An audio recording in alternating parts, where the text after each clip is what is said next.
네, 오늘 제목은 노아의 시대 그리고 우리의 시간, 노아의 시대 그리고 우리의 시간이라는 제목으로 말씀을 같이 생각해 보도록 하겠습니다.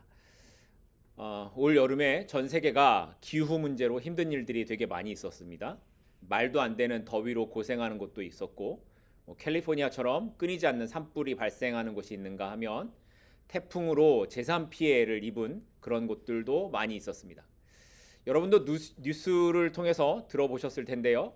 얼마 전에 중국에 태풍이 와가지고 4일 동안 매일 400mm가 넘는 비가 내리면서 홍수가 발생을 했습니다. 그래서 실종하고 사망자의 숫자가 65명이고 이재민은 11만 명이 넘는 피해를 입었다고 합니다. 굉장히 크죠. 그런데 그런가 하면 지난 5월 브라질에서는 일주일 동안 1년치의 비가 내렸대요. 그래서 사망과 실종된 사람의 수가 몇 명이나 될까요? 240명이 넘었습니다. 그리고 이재민 숫자만 53만 명이 넘었다고 합니다. 피해 복구가 언제 끝날지 알지도 못하고요. 추정되는 금액만 계산해도 1조가 넘는다고 추정할 정도입니다. 심각하죠. 그런데 만약 이런 일들이 어떤 지역, 어떤 나라가 아니라 전 세계적으로 일어나게 된다면 어떻게 될까요? 생각만 해도 끔찍할 것 같습니다. 만약 이런 상황이 일어나게 되면 뭐 이재민이 얼마니, 뭐 피해 금액이 얼마니 이런 계산을 할 수도 없을 겁니다.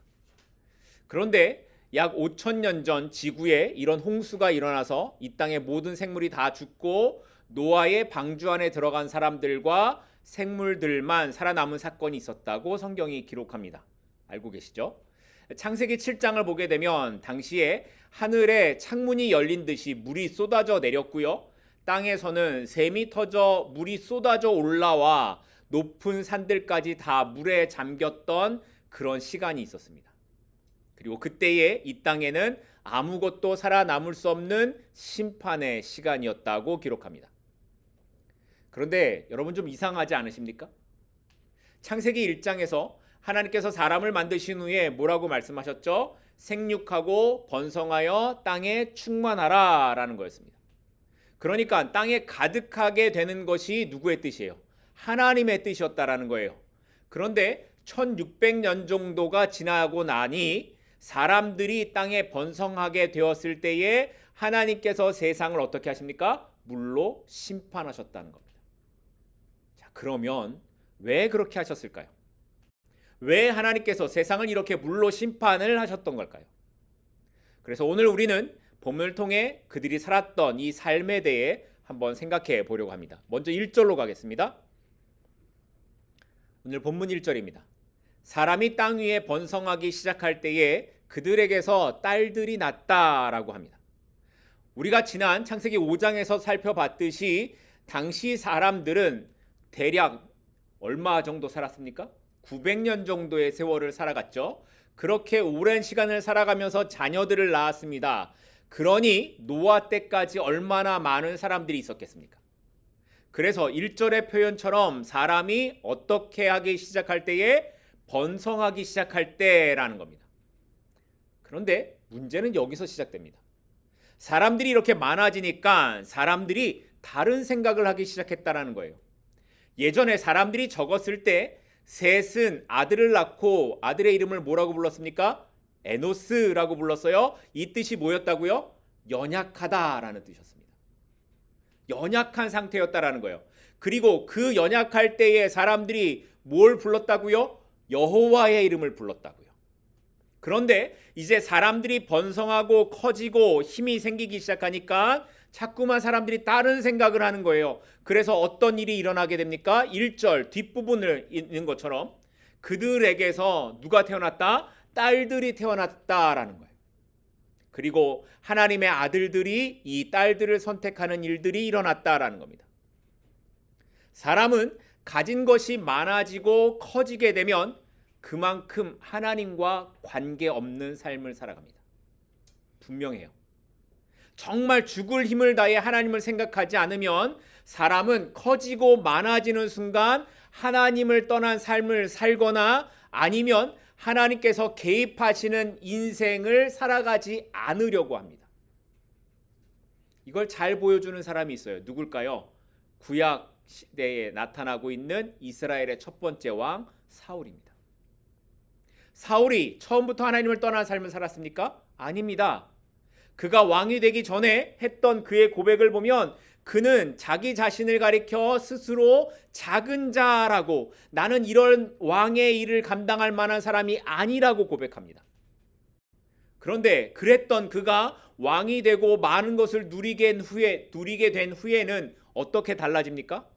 하나님의 말씀, 하나님의 의도와 상관없이 자기 뜻대로 살아가고 자기 마음에 원하는 대로 행동하기 시작하는 겁니다.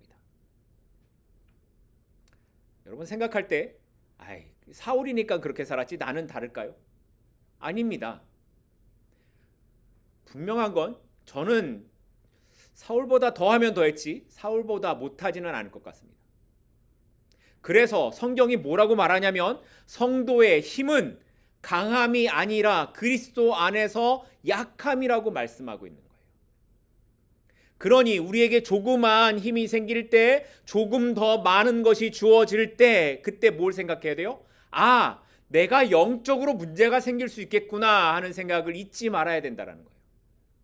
더 많아진 만큼 나에게 위기가 오고 있구나를 생각하지 않으면 우리의 삶도 사울 왕처럼, 그리고 오늘 본문에 있는 노아 시대의 사람들과 다르지 않은 길을 가게 될 것이기 때문이라는 겁니다. 그러니 여러분에게 주어지는 것들만큼 더 위험하다라는 생각을 잊지 마십시오.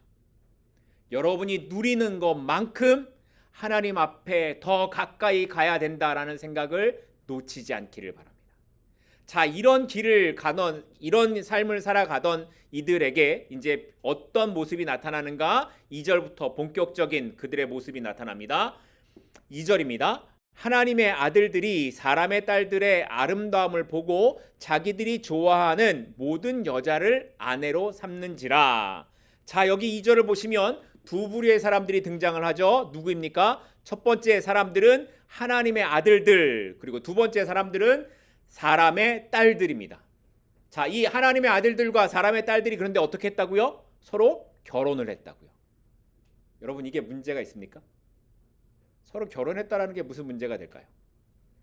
근데 이 말씀을 살펴보기 전에 이 부분에 있어서 오랜 시간 학자들 사이에 논쟁이 있었던 한 가지를 우리가 먼저 살펴봐야 돼요. 그게 뭐냐면 도대체 하나님의 아들들은 누구고 사람의 딸들은 누구냐 하는 문제입니다. 여기에 세 가지 해석이 있는데 첫 번째 해석은 하나님의 아들이란 천사들을 가리키는 것이다 라는 해석입니다. 이것에 대한 근거가 욥기 1장 6절에 있는 건데, 여기에 보면 하나님께서 욥을 시험하시기 전에 사탄을 부르시는 장면이 나와요. 그리고 그때 사탄과 함께 누가 있냐면 하나님 앞에 서 있는 하나님의 아들들이란 말이 나옵니다. 그러니까 하나님의 아들들이란 천사를 말하는 것이라고 해석을 하는 것이죠. 말하자면 이 해석과 같이 천사들이 사람인 여자들과 결혼을 했고 그 결과로 태어난 자식들이 4절에 나오고 있는 네피림이라 불리는 용사들이었다라는 겁니다. 어떠세요? 그럴듯해 보이십니까? 그런데 마태복음 22장 30절에 가게 되면 예수님께서 하신 말씀 중에 이런 말씀이 있어요. 부활 때에는 장가도 안 가고 시집도 안 가고 하늘에 있는 천사와 같다라고 말씀하세요. 그러니까 영적인 존재인 이 천사가 인간과 같이 결혼한다라는 게 가능해요? 가능하지 않다라는 거죠. 천사는 장가도 안 가고 시집도 안 간다라는 거예요. 천사가 인간과 결혼한다라는 건 무슨 신화 속에 등장하는 이야기와 같다라는 거예요. 이렇게 우리가 지금 들어보면 신화와 같은 이야기인데, 그런데 초대교회 당시에는 이 해석에 동의하는 사람들이 제일 많았다고 합니다. 자, 그럼 두 번째 해석은 뭘까? 두 번째 해석은 하나님의 아들들이란 당시 왕족이었다라는 해석입니다. 고대 사회에서는 왕들을 신으로 여겼어요. 그래서 그렇게 신격화된 왕의 아들들이 평민의 딸들과 결혼해서 네피림을 가지게 되었다라는 그런 해석을 하고 있는 거예요. 이 해석은 사회적인 이 지배계급과 피지배계급 사이의 관계에 대한 그 해석에 초점을 두고 있는 것이다 라고 볼 수 있어요. 마지막 세 번째 해석은 뭐냐면 하나님의 아들들이란 셋의 자손들로 하나님의 백성들을 뜻하는 것이다 라는 해석입니다. 이 해석은 종교개혁 이후에 교회에서 받아들이고 있는 전통적인 해석입니다. 그리고 문맥적으로 볼 때도 창세기 4장에서는 가인의 후손 이야기 나오죠. 그리고 창세기 5장에서는 셋의 후손의 이야기가 나오죠. 그리고 6장에서 보여지는 것이 이제 이 두 후손의 대비를 통해 이 두 후손이 어떻게 타락하고 있는가를 보여주는 그 모습을 나타내는 구절이다라는 해석을 하고 있는 겁니다. 이해가 되십니까? 근데 이 모습을 잘 보여주고 있는 게 성경에 나타난 힘센 남자 누굴까요? 삼손입니다. 삼손은 태어나기 전부터 나실인으로 구별된 사람이었습니다. 그런데 이 삼손이 누구에게 넘어갔습니까? 누구의 외모에 빠져서? 블레셋 여자의 외모에 빠져서. 그래서 처음에 블레셋 여자 딥나에게 빠져서 삼손이 넘어가죠. 그리고 그 다음에는 이방 여인인 들릴라에게 눈이 멀어서 하나님께서 주신 그 힘을 잃어버렸습니다. 삼손은 경건한 유대인들에게 볼 수 없었던 이 이방 여인들의 화려함, 여기에 눈이 멀어가지고 사명이고 신앙이고 다 내팽개치고 블레셋 여자만 바라보고 살았던 겁니다. 마치 셋의 후손들이 여호와의 이름을 부르지 않고 이 가인의 후손, 라멕의 후손에게 눈이 멀어서 그들과 하나 되었던 오늘의 말씀과 같은 모습이라는 겁니다. 그런데 여기 2절 말씀을 잘 보시면 여기에 아주 중요한 한 단어가 나옵니다. 딸들의 아름다움을 보고라고 할 때 보다라는 단어예요. 이 보다라는 단어가 히브리어로 라인데 이 라는 단순히 보는 것, 우리가 이렇게 보는 것을 말하는 것이 아니라 관심 있게 지켜보는 것을 말하는 것이고, 그래서 이해하다, 생각하다라는 뜻으로도 사용되는 단어입니다. 아시겠죠? 라가 어떤 뜻인지? 그러니까 사람의 딸들의 아름다움을 보았다라는 것은 단순히 그냥 지나가는 여자를 바라봤다 이 정도가 아니라 그것을 지켜보고 생각하고 묵상하는 것까지 이어지고 있음을 말하는 거예요. 다시 말해서 그 여자들에 대한 욕망이 그의 생각을 지배하게 되었다라는 것을 말하고 있는 겁니다. 그런데 여러분, 이 장면이 어딘가 좀 익숙하게 느껴지지 않으십니까? 이렇게 뭔가 보는 것에 정신이 팔려서 자기가 하고 싶은 대로 했던 사람, 창세기 앞부분에 나오는 누구일까요? 하와입니다. 하와가 선악과를 보고 나서 어떤 마음이 들었습니까? 보암직도 하고 먹음직도 하고 탐스럽게 보였다라고 그렇게 말합니다. 하와가 선악과를 보고 거기에 빠져서 헤어나오지 못하는 거예요. 관심 있게 보았더니 생각하게 되었고, 생각하게 되다 보니 그것을 결국 어떻게 해요? 가지게 되었다라는 거예요.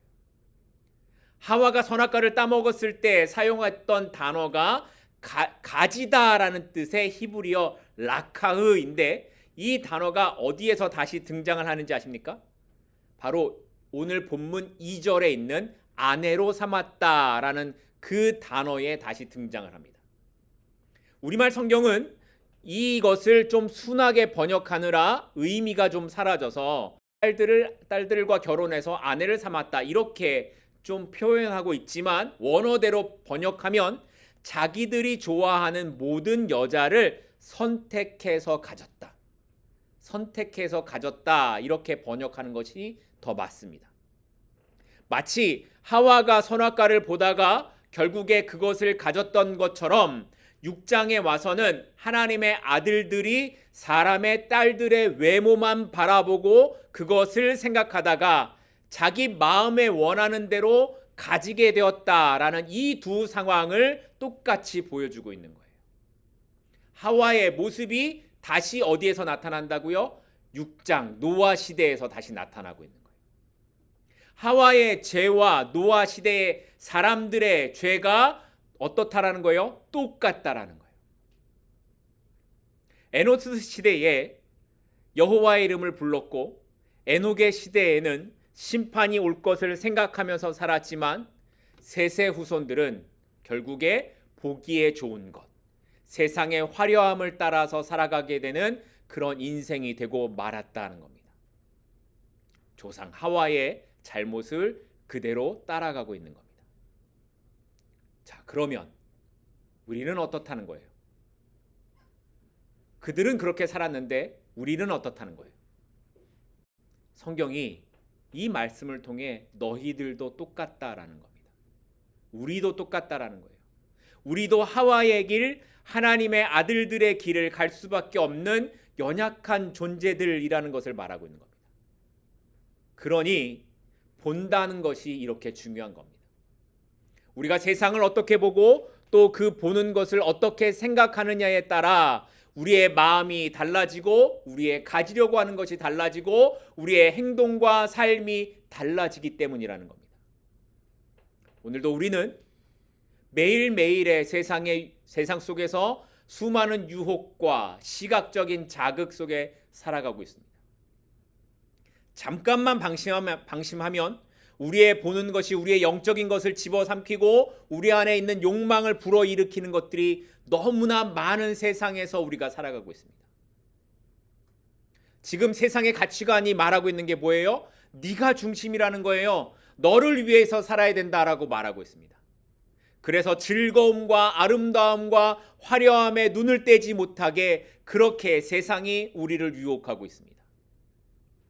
그런데 성경은 이런 현실 앞에서 뭐라고 말씀하고 있을까요? 성경이 우리에게 이런 말씀을 합니다. 고린도후서 4장 18절입니다. 고린도후서 4장 18절입니다.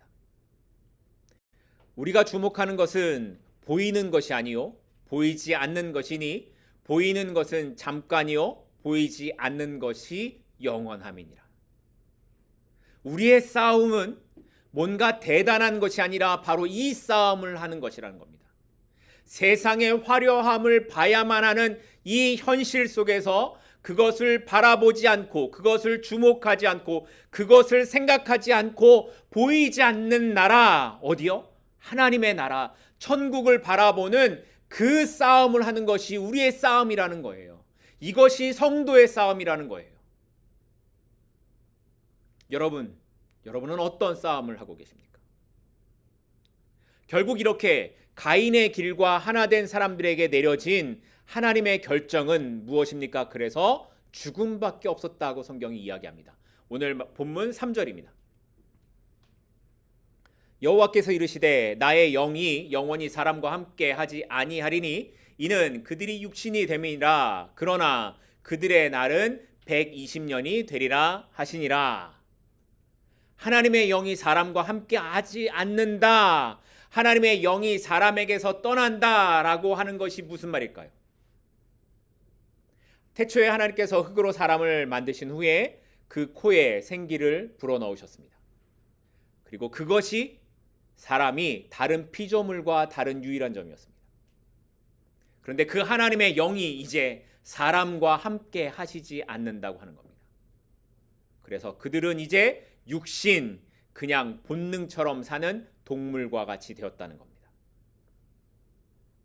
하나님의 영이 함께한 사람들은 하나님과 교제하고 하나님을 섬기며 살아갈 수 있었는데 이제 그들에게서 하나님의 영이 떠나고 나자 그들은 그저 육체, 짐승과 같은 피조물에 지나지 않게 되었다는 겁니다. 하나님의 언약의 길에 있어야 하는 사람들이었지만 그들은 하나님이 주신 은혜로 만족하지 않았습니다. 그들은 가인의 길을 가는 사람들이 부러웠고 그들의 문화가 더 좋았고 그 여자들의 아름다움이 행복이라고 여겼습니다. 그렇게 세상에서 사는 것이 더 좋다고 여겼던 겁니다. 그러자 하나님께서 내리신 결정이 뭐였습니까? 그들의 날이 몇 년이 되리라? 120년이 될 것이라는 겁니다. 자, 그러면 이 120년이 되리라, 이게 무슨 뜻일까요? 여기에 두 가지 해석이 있는데 첫 번째는 이 120년이라는 말은 앞으로 사람들의 수명이 120세가 될 것이다 라는 해석입니다. 앞에서도 살펴봤듯이 홍수 이전에 살았던 사람들의 수명은 뭐 800세, 900세 이랬죠. 그런데 사람들의 범죄로 인해 이제부터는 그 수명이 120세로 줄어들게 될 것이다 라는 뜻으로 이 말씀을 해석하는 사람들이 있습니다. 그런데 정말 이 말씀 이후로 사람들의 수명이 120세로 줄어들었을까요? 노아 홍수 이후에 사람들의 수명이 줄어든 건 분명해요. 그리고 점차적으로 계속 줄어들게 돼요. 그런데 노아의 손자는 438세까지 살았고 그 다음엔 433세까지 살았습니다. 그렇게 계속 이어져서 우리가 들어봤던 사람 야곱은 147세까지 살았습니다. 그러니까 120년이란 숫자가 하나님이 인간들을 벌하시기 위해 사람의 수명을 줄이신 것이다 라고 해석하기에는 사람들이 그래도 너무 오래 산 거죠. 그래서 이 해석에 동의하지 않는 사람들이 많이 있습니다. 자, 그럼 두 번째 해석은 뭘까요? 이 두 번째 해석은 120년이란 뜻은 사람들이 회개하고 돌아올 수 있는 하나님께서 주신 회개의 시간이었다라는 해석입니다. 하나님의 길을 떠난 가인의 길로 간 사람들에 대해 하나님께서는 그들을 즉각적으로 심판하지 않으시고 노아가 방주를 짓는 동안 120년의 기간을 주셔서 회개할 기회를 주셨다라는 해석입니다. 물론 성경 어디에도 노아가 방주를 짓는 데 걸린 시간이 120년이었다는 말씀은 없습니다. 하지만 이 두 번째 해석을 근거로 학자들은 방주를 짓는데 120년이 걸렸을 것이라고 추측하고 있는 것입니다. 자, 그럼 우리가 두 번째 해석을 받아들인다고 하면 앞으로 이제 120년이 남았다고 하면 사람들이 어떻게 살아야 되는 게 맞을까요? 정신 차리고 하나님께로 돌아와야 하지 않겠습니까? 그런데 노아가 배를 만드는 동안 사람들이 뭐 했을까요? 노아가 열심히 배 마는 동안 뭐 했을까요? 여전히 자기 하고 싶은 대로 살았습니다. 마태복음 24장 37절부터 39절 말씀입니다. 마태복음 24장 37절부터 39절까지 말씀입니다.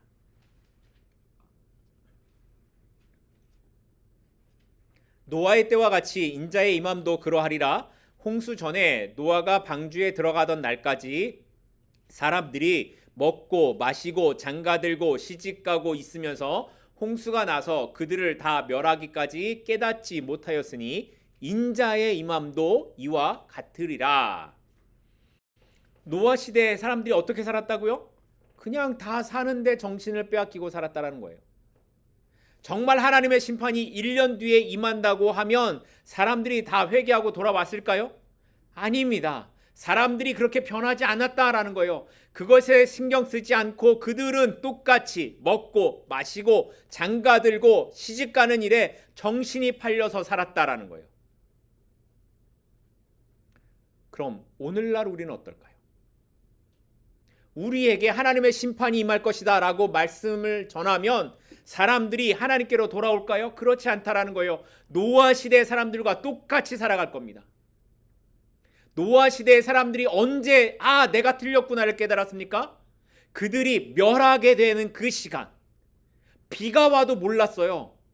정말 자신의 숨이 꼴깍꼴깍 넘어가야 그때가 돼서야 안다라는 거예요. 그런데 예수님께서 심판하러 오실 때도 이렇다는 겁니다. 성경이 노아의 심판을 기록한 이유가 뭘까요? 노아의 때처럼 그렇게 마지막 날이 분명히 있다라는 것을 알려주고 있는 겁니다. 하지만 그 날을 사람들이 언제 알게 된다고요? 다 죽을 때 멸하게 되는 그 시간에 알게 된다라는 거예요.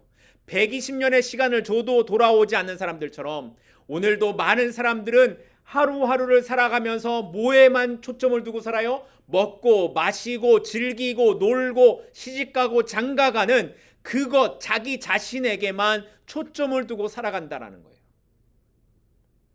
그러면 하나님을 안 믿는 사람들은 그렇게 살아간다고 하면 그럼 여러분은 어떻습니까? 우리는 어떻습니까?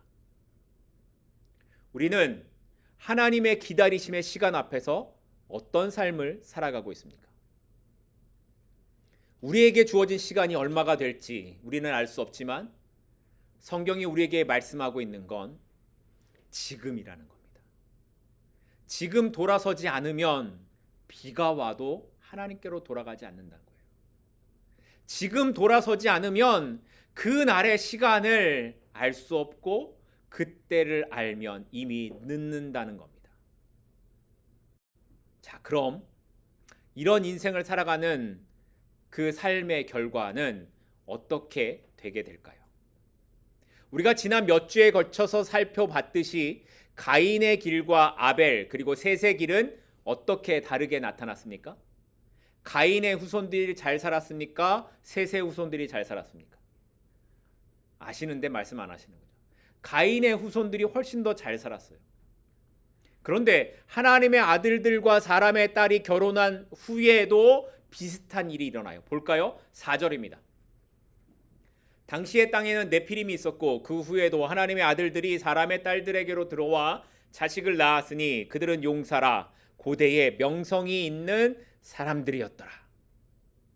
아니, 분명히 하나님께서 사람들과 함께 하지 않으시고 그들에게는 이제 심판만이 기다리고 있다고 말씀을 하고 있어요.